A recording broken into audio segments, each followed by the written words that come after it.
అష్టవక్ర మహాగీత 5వ భాగం. ఇప్పటి వరకు మనం చెప్పుకున్న విషయాలు ఏమిటంటే అష్టావక్ర మహాగీత యొక్క ఆవిర్భావం, అష్టావక్రుడి యొక్క పుట్టుక, జనకుడికి అష్టావక్రుడికి మధ్య జరిగిన కాన్వర్జేషన్, జనకుడిని అష్టావక్రుడు శిష్యుడిగా స్వీకరించడం, ఆ తర్వాత జనకుడు అడిగిన మొదటి అత్యున్నతమైన ప్రశ్న, ముక్తి, జ్ఞానం, వైరాగ్యం ఇవి ఎట్లా వస్తాయని. దానికి అష్టావక్రుడు ఇచ్చిన సమాధానం, ఇవేమంత పెద్ద విషయాలు, ఏవి నిన్ను బాధిస్తున్నాయో అవి వదిలేయి. అవి ఎట్లా వదిలేయాలని కొంత చెప్తూ దేహాభిమానం, కులం, మతం ఇట్లాంటి వాటిని వదిలేయి అని చెప్పాడు. సో నిన్న కాన్వర్జేషన్లో ఒక అంశం దగ్గర నా చర్చ ఆపాను. అది మనందరికీ, ప్రత్యేకించి భారతీయులకు మాత్రమే సంబంధించిన పదం దర్శనం. తత్వశాస్త్రాన్ని దర్శన శాస్త్రం అని కూడా పిలుస్తారు. సో దర్శనం అనే పదం యొక్క ఇంపార్టెన్స్ ఏంటో తెలుసుకోకపోతే అష్టావక్ర మహాగీతలో అష్టావక్రుడు చెప్తున్న చాలా కాంటెక్స్ట్లు మిస్అండర్స్టాండ్ చేసుకునే ప్రమాదం ఉంది. నేనే ఒక ప్రశ్న అడిగాను, దేన్ని చూస్తాం? టీవీని చూస్తాం, ఒక తోటని చూస్తాం, కానీ కొన్నిసార్లు అరుదుగా ఈ పదాన్ని వాడతాం, దైవ దర్శనం అయింది. లేకపోతే మా గురువుగారి దర్శనం చేసుకుని వచ్చాను, కాస్త మీ దర్శనం ఇస్తారా? సో దేని దర్శనం అంటున్నాం, దేన్ని చూస్తున్నాం?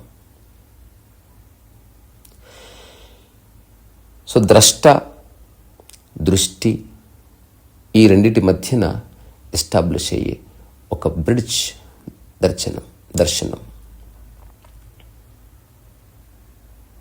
సో టీవీని చూసినప్పుడు టీవీ నిన్ను చూడదు, అది వన్ డైరెక్షనల్. నువ్వు మాత్రమే చూస్తున్నావు.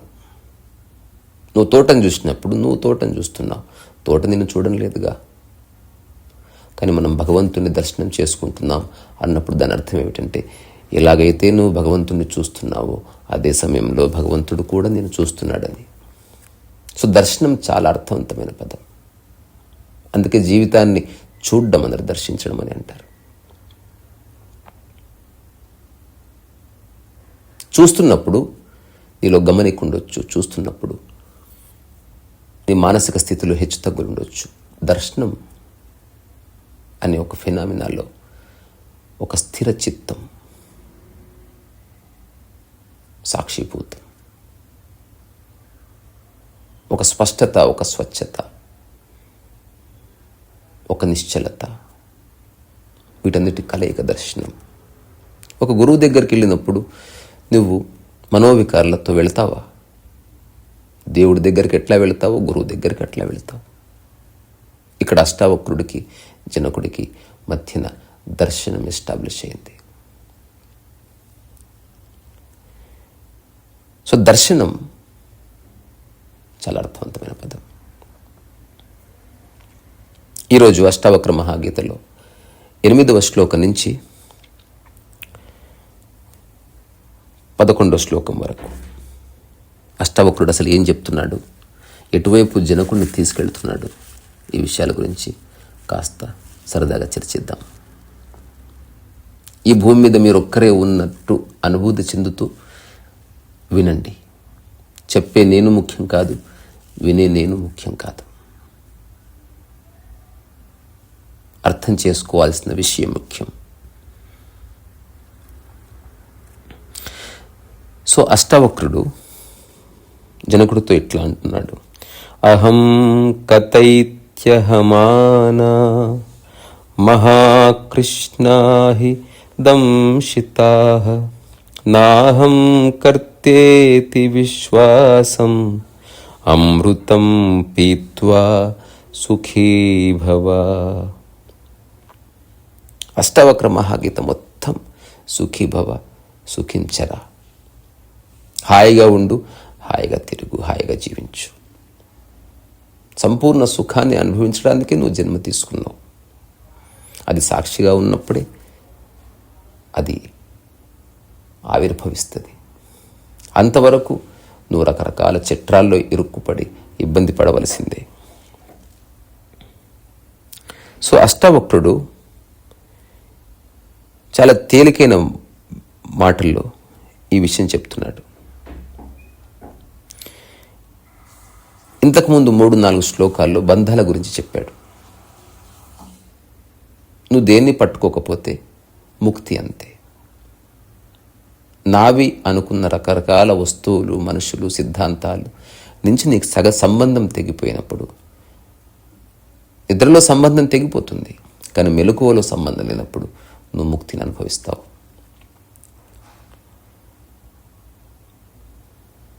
సో అష్టవక్ర మహాగీతలో అష్టవక్రుడు అంటాడు, ఇప్పటి వరకు నేను నీకు బంధాలు చెప్పాను. మనిషి తనంతకు తాను కల్పన చేసుకుంటున్న అనర్థాలు కూడా చెప్తాను. ఆ అనర్థాల గురించి ఈ పద్యం, ఈ శ్లోకం, ఈ సూత్రం. అహం కథైత్యహమాన మహాకృష్ణ హి దంశితా. అంటే మై కర్తా హూ, నేనే చేస్తున్నాను, ఇట్లా అహంకారపూరితమైన ఒక అత్యంత విశాలమైన నల్లటి సర్పంతో నువ్వు కాటేయబడి ఉన్నావు. నేను కర్తను కాదు, నాహం కర్తేతి విశ్వాసం, అట్లాంటి ఒక విశ్వాసంలోకి రా. ఆ తర్వాత అమృతం పిత్వా సుఖీ భవ. అట్లాంటి సంపూర్ణ విశ్వాసంలో నిలబడి జీవితం నీకు ప్రసాదించే అమృతాన్ని తాగి అట్లా సుఖంగా జీవించు అంటాడు అష్టవక్రుడు.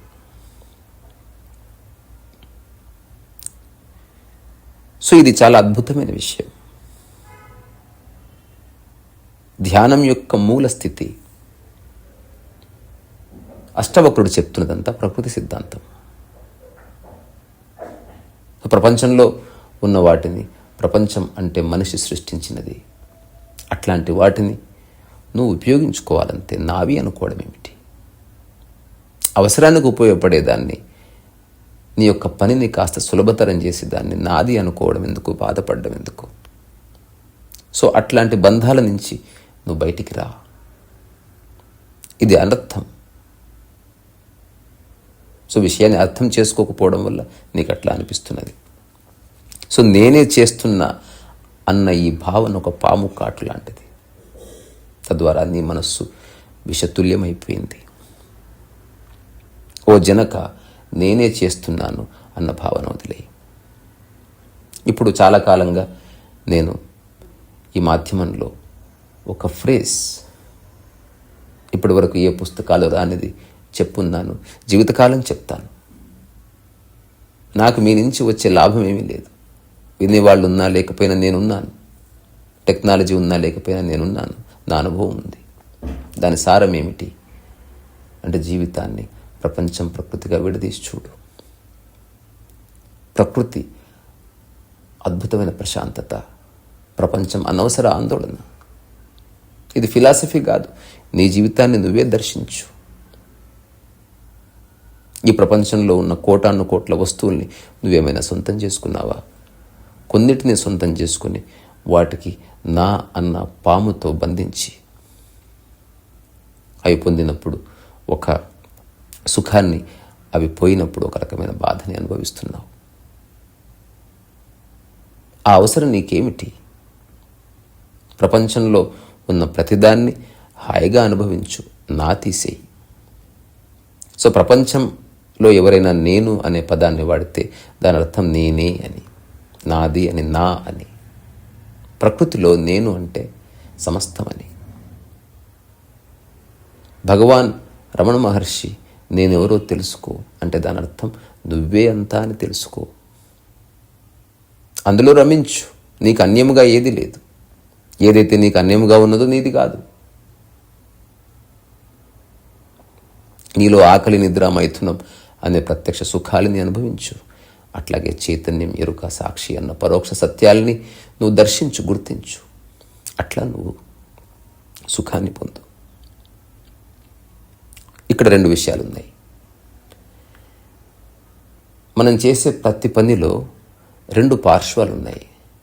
ఒకటి మన ద్వారా జరుగుతున్న పని, ఒకటి మనం చేస్తున్న పని. మన ద్వారా జరుగుతున్న పని నీలో ప్రాపంచిక అహంకార శూన్యతను సృష్టిస్తుంది. నేనే చేస్తున్నాను అనుకున్నప్పుడు దాని ద్వారా వచ్చే ఐడెంటిటీ, తద్వారా కలిగే అహంకారం వేరు. అష్టావక్రుడు అట్లాంటి అహంకారాన్ని వదిలేయమంటున్నాడు. నిజమైన అహంలోకి రమ్మంటున్నాడు. సో శ్వాసిస్తున్నావా? శ్వాస నీలో జరుగుతుందా?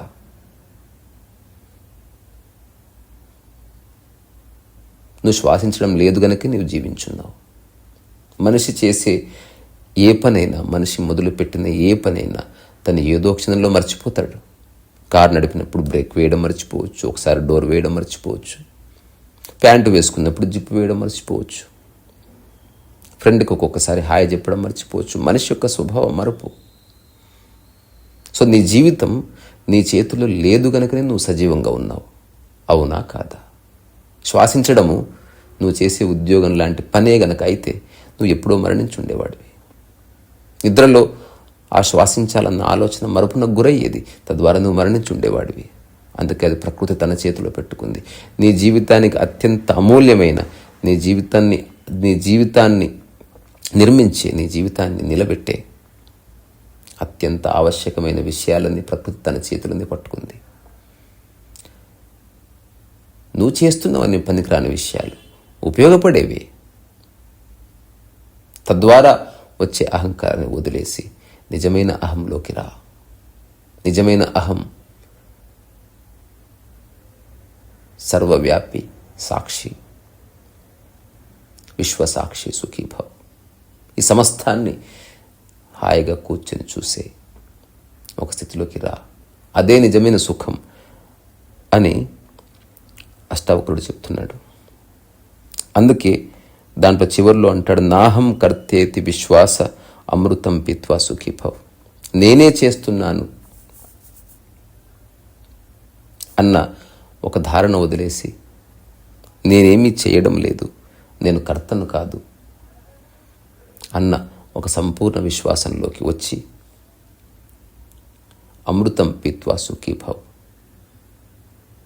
ఒక సహజమైన అమృతాన్ని నువ్వు ఆరగించి నిరంతరం సుఖంగా ఉండు అని చెప్తున్నాడు. ఆ తర్వాత అష్టావక్రుడు అంటాడు, ఏకో విశుద్ధ బోధోద్యహమితి నిశ్చయవహ్నినా ప్రజ్వలాజ్ఞ నగహనం వీతశోకః సుఖీ భవ. ఏకో విశుద్ధ బోధోద్యహమితి నిశ్చయ వహ్నినా ప్రజ్వల్యాజ్ఞ నగహనం వీతశోకః సుఖీ భవ.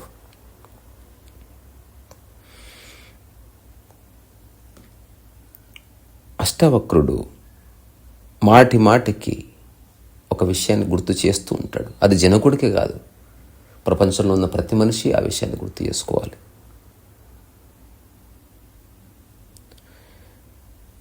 నీవు ఉత్త సమాచారాన్నివా, ఆ సమాచారాన్ని సేకరించేవాడివా? నువ్వు సమాచారాన్ని కాదు, సమాచారమే నీవని అనుకోకు. నువ్వు ప్రోగు చేసుకున్న వస్తువులు, నువ్వు ప్రోగు చేసుకున్న నీ పేరు, నీ ప్రఖ్యాతులు, అవే నీ గుర్తింపు అని అనుకోకు. నువ్వు బోధరూపానివని తెలుసుకో. అది ఎలాంటి బోధ? ఒక రగిలే చైతన్యం లాంటి బోధ. ఒక్కటే, అది నీకైనా నాకైనా ఒక్కటే. ఆకలి నీకైనా నాకైనా ఒక్కటే, నిద్ర నీకైనా నాకైనా ఒక్కటే. అట్లాగే బోధ, చైతన్యం, ఇవన్నీ అందరికీ ఒక్కటే. ప్రకృతిలో ఏ తారతమ్యం లేదు, డిస్క్రిమినేషన్ లేదు. ధనికుడు, బీదవాడు, ఒక పిల్లి, ఒక కుక్క, అందరూ ఒకే సూత్రంతో బంధింపబడి ఉన్నారు. మిగతాదంతా మనిషిలో ఒక అసమానతను రేకెత్తించే విషయాలతో నిండిపోయింది. అట్లాంటి వాటిని పట్టించుకోకు. నువ్వు బోధరూపాన్ని అని తెలుసుకో. అది ఎలాంటి బోధరూపం, ఎలాంటి మరకలు లేని ఒక చైతన్యం అనే అగ్ని లాంటి బోధరూపం. సో అట్లాంటి ఒక నిశ్చయంలోకి రా. సో నీ యొక్క అజ్ఞానాన్ని ఆ చైతన్యంలో దహించివేయి.